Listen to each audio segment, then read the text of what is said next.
Wala pa sang pinal nga petsa sa pag-abot sa pungsod sa bangkay. Sang nagren sa OFW nga si Lea Mosquera nga nasamaran kag napatay tugas ang kinagamo sa Israel.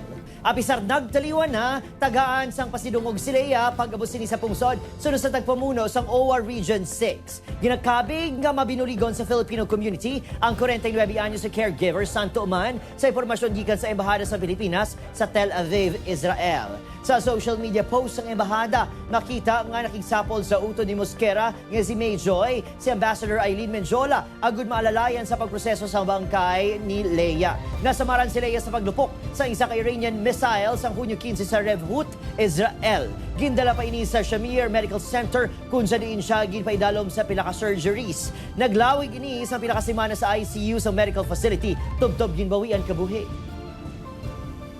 Tanan nga assistance nga pwede naton mahatag sa pamilya, ginahatagid naton. We were able to assist the family sa pag-process sa mga documents nga kinahanglan. As soon as may schedule ang pag-abot sa bangkay, we will inform the family